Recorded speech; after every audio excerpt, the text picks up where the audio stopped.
So One Piece chapter 1142 just came out, and this was an absolutely phenomenal chapter. Not just because it feels like the true conflict of Elbaf is finally just kicked off with a major bang, but also because the tone that came with this chapter is something that we have not seen in One Piece in a long time. So today we're going to be talking about Loki, we're going to be talking about the Gods Knights and their abilities, as well as what this means for the plot of Elbaf, and finally what Elbaf's narrative structure is beginning to look like, and how long it seems like we can expect the arc to be. But first, this month we have some of the most legendary islands in One Piece for you. You can get God Valley, Marijua, Laugh-Tale, and Impel Down. The posters are printed on matte paper, hand cut by the artist himself. Each of these posters can be purchased individually, or you can get all 4 of them together for 50% off. You can also still get the premium package if you want to appear on my streams, and in that case you can also choose any poster from 2024 as well. So if you want God Valley, Marijua, Laugh-Tale, and Impel Down for your walls, just hit the link in the description below. All posters from 2024 will also be available in the complete original set bundle. But before we get into any of that, I really want to take a moment just to praise the tone of this chapter, because this is something that I felt that One Piece could have really used for a long time. In terms of what was actually happening this chapter, it truly did feel like Oda was writing a sort of nightmarish doomsday scenario for Elbaf by juxtaposing the release of these gigantic nightmare monsters across the island of Elbaf alongside the sudden and chaotic release of Loki. Because in a single chapter, it suddenly feels like the entire island is falling apart. I love Oda's use of scale because we know how large the giants are in relationship to the humans, the Straw Hats of the island, but getting to see how even for the giants, these monsters that are appearing are now absolutely titanic to them gives such a sense of holy shit. It's looking like the world is about to end. And at the same time, Loki is raining down lightning and fire across all of Elbaf, giving such a powerful apocalyptic feel. But at the end of the day, none of that is as impactful as the reactions of the Straw Hats themselves. Tone is ultimately established by how the characters themselves are made to feel, what they are expressing in response to what is happening. And we finally have a scenario where it seems like the Straw Hats are actually genuinely shaken up by what is going on around them. Up above, the Straw Hats are beginning to freak out as the scenario is unraveling and they don't know what's going on with the kids disappearing and these gigantic monsters arriving. And down below you have the monster trio legitimately taken aback by the strength and power of Loki and taking in the consequences of what they have just unleashed on Elbaf. It is the Straw Hats' reactions that ultimately hammers in the seriousness of the situation that has just erupted, so that by the end of the chapter, it really does feel like Oda has just caused Ragnarok to begin right in front of our eyes. A simple point of comparison would be just one arc back in Egghead Island, which again, I thought was a phenomenal arc thanks to the character work that it did for its side characters.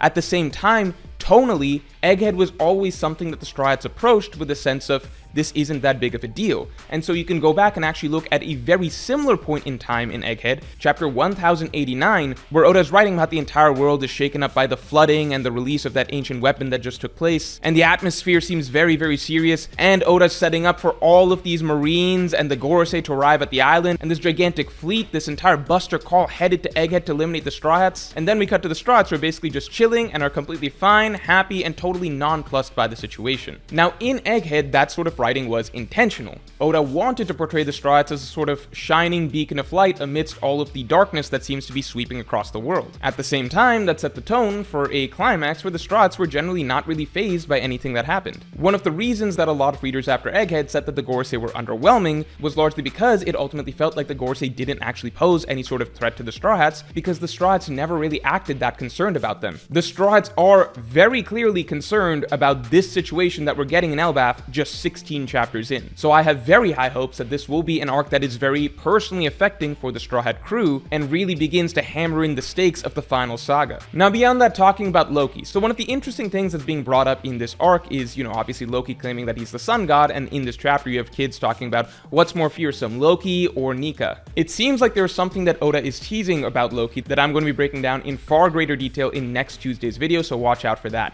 But as for the question as to Loki's actual role in this arc, to begin with, is he evil? Right off the bat, it would seem like Loki is not a good guy. He's ready to destroy Elbaf from the get-go.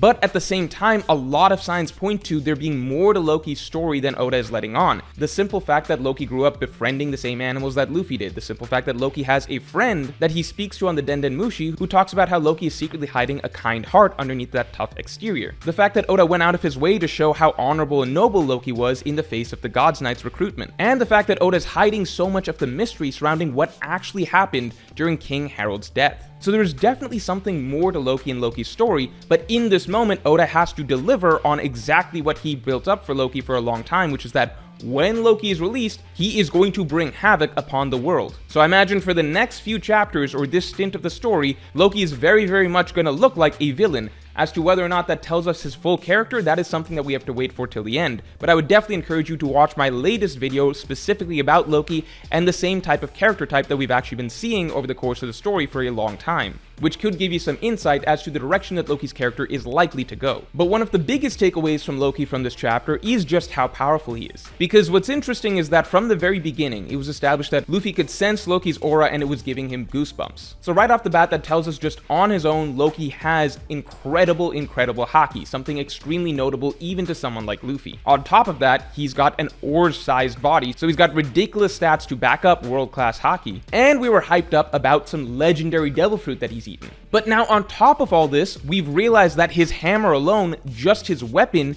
is an incredibly powerful weapon in its own right. I would not be surprised if that's a hammer that has eaten, say, the storm fruit or something like that. In which case, we're looking at Loki as this sort of absurd triple threat that we've never really seen before in One Piece, in terms of likely having top tier haki and physical stats, but then also an all-time powerful devil fruit and a weapon with an all-time powerful devil fruit. This is just an unheard of combination, and Oda hasn't even revealed Loki's own personal devil fruit just yet. He's just beginning by giving us a preview of Loki's strength by just showing off Loki's weapon. The main event is still yet to come. So we still don't know quite how strong Loki is, but in my estimation, it's actually probably even higher than readers have been guessing so far. Now, as for the Gods Knights, it looks like this is Killingham's ability, and in that case, he is definitely delivered on establishing how strong the Gods Knights could be. Because this ability to seemingly bring nightmares to life is honestly probably one of the most powerful abilities that we've ever seen in One Piece, because from what we can tell, these monsters that are appearing are not illusions, they are actual physical, tangible beings that now have to be fought against, that are giant-sized monsters to giants. Which means to human standards, it's basically like fighting an army of San Juan wolves. And I get the sense that Killingham isn't even as strong as Saint Summers, so what the Gods Knights have in store in terms of their full roster of abilities is shaping up to be pretty insane.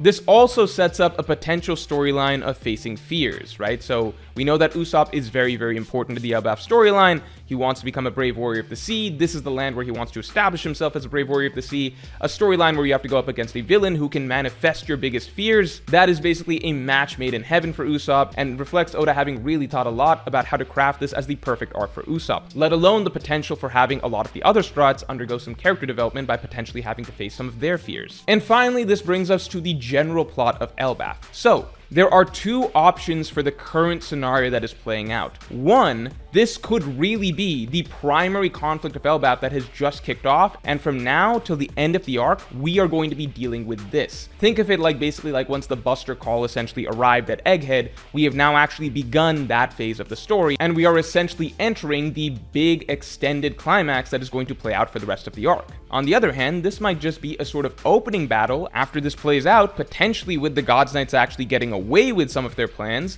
Then perhaps we transition to a sort of middle phase before the Gods Knights return and try to take over Elbaf for good. We are 16 chapters in, and I did initially at the beginning of Elbaf predict that based on Oda's writing patterns, Elbaf will conclude around chapter 1200. As such, I do feel like this may be a little bit too early for the entire story of Elbaf to really be hitting its climax, in which case we would be probably getting a very extended climax that takes place over about 50 or so chapters. I could see that being a possibility since no One Piece arcs are the same, but there is a lot of character stuff that does seem to need to play out, and some softer storylines that probably need to play out, I think, in the middle of all this. So I wouldn't be surprised if this is just sort of like big battle number one, then intermission time, and then climax battle. So I'm leaning towards that, but I think it would be really cool if Oda just takes this and runs with it as basically making Elbaf one of the most crazy action-packed storylines ever, where after the beginning setup phase, from then on, it's just one giant war against the Gods Knights and the sort of nightmare creatures that have been produced,